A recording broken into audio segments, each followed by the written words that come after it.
Do you want to live your life as you wish, or do you want the government to tell you how to live it?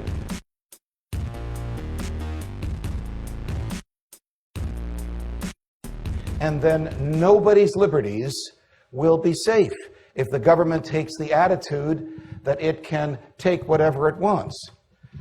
So then I said to Congressman Clyburn, well, you want the federal government to micromanage health care. How well does the federal government do managing anything else? And he said to me, what do you mean? I said, well, Medicare broke. Medicaid broke. Social Security broke. The Post Office broke. Amtrak broke. The Defense Department broke.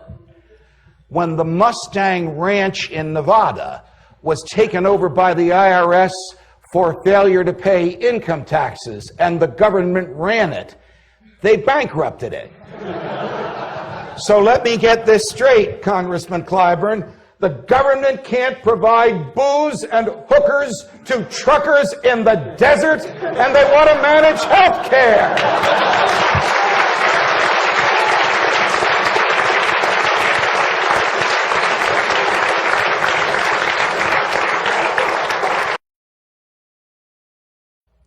Do you remember Reagan's first inaugural address? I know you do. Who has the microphone? All right. In Reagan's first inaugural address, in the third paragraph, I know you remember what he said. The states formed a federal government. Do you remember what he said? The states formed the federal government. And not the other way round. Now, if your humble temporary professor had been the author of that speech, I would have added, and the power which the states gave to the central government, they can take back.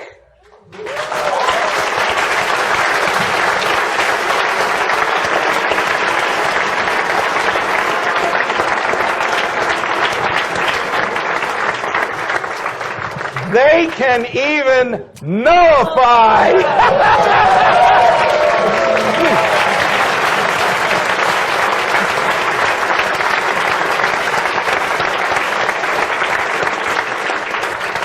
Forgive me, those of you who are my generation, this is the smartest guy in the room. They can even nullify what the federal government does, as you know, a concept readily accepted, articulated in the Declaration of Independence. If we can separate from Great Britain, why can't the part of the country that hates the central government separate from the rest? Make sense to you? Makes perfect sense. Okay. Anybody else want to throw anything out at us? Sir. Judge, I think you're an anarchist and you don't know it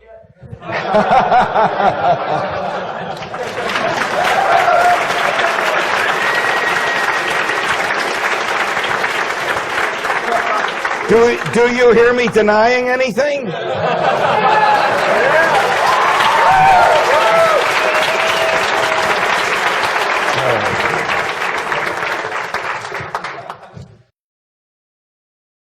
The statements by Congressman Clyburn are so deeply troubling because they have been accepted by so many people.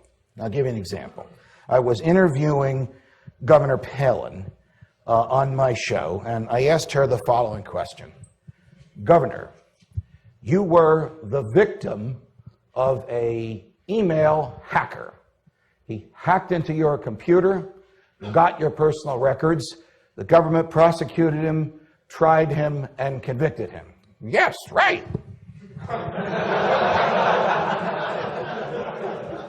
Question, Governor. Should the government be able, hang on to that, John. Should the government be able to hack into your email without a search warrant from a judge? Well, of course not. And any statute or any law in the books that says that it can's got to come right off those books. Seated next to me, she was in Utah on a screen about this size in the studio.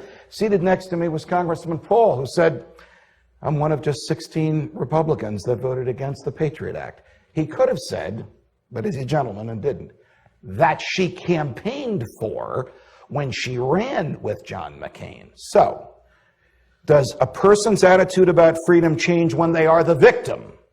Or did she not know that the Patriot Act authorizes federal agents to write their own search warrants? You can decide for yourself which is the appropriate answer. But that phrase, combined with one I'll tell you about in a moment, went viral. You know, a lot of people picked it up all over the internet because, you know, Palin attacks the Patriot Act. Then I said to her, Governor, is it any business of the government what chemicals we put into our bodies when we are at home, in the privacy of our homes, and when no one is harmed by it? And she goes, you talking about marijuana? Yes.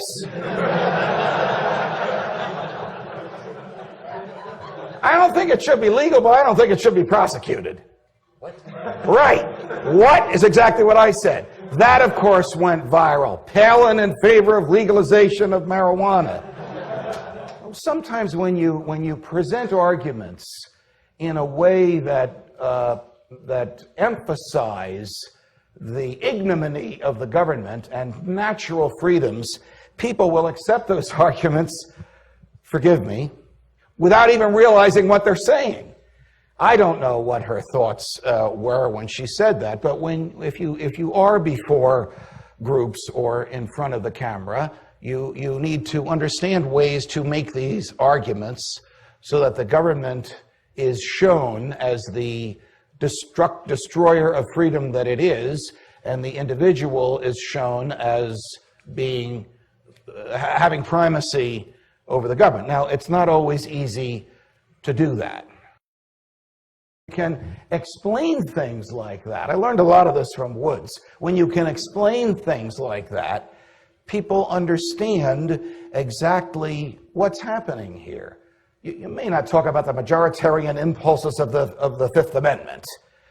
If you're a scholar of the Constitution, you know exactly what I'm talking about. But when you tell people the government can take anything it wants from you, no matter how badly you want to keep it, as long as it throws an adequate amount of money at you, most people would object to that. If you go up to somebody and say,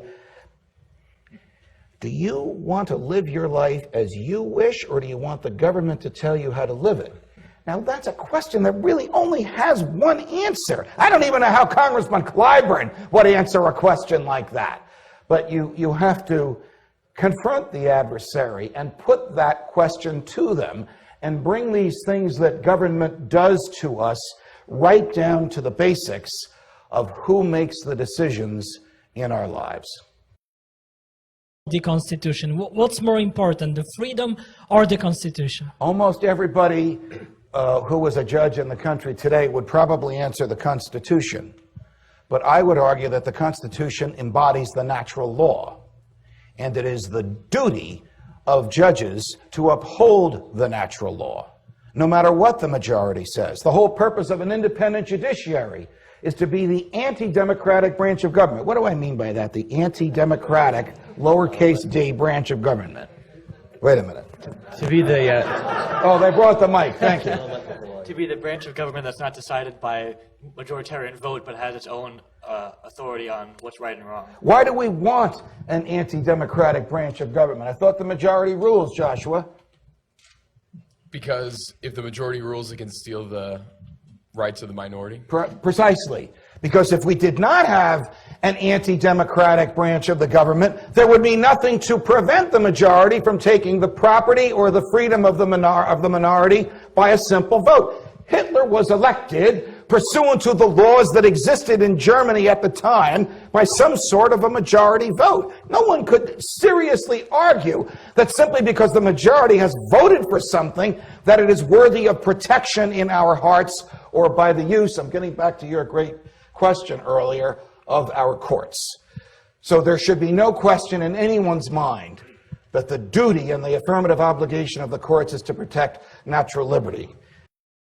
Doesn't matter what you say. That's the only reason that you people in government do anything. What is it called? Libido dominandi. We're back to where we started. The lust to dominate. The only thing that these people fear is the loss of their power. Jefferson, when the people fear the government, there is tyranny. When the government fears the people, there is liberty. God bless you, my friends. Thank you for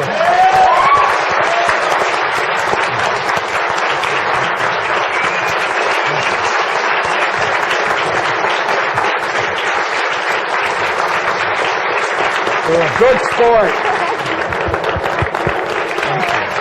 Thank you. Good question. Thank you. Great question. Thank you.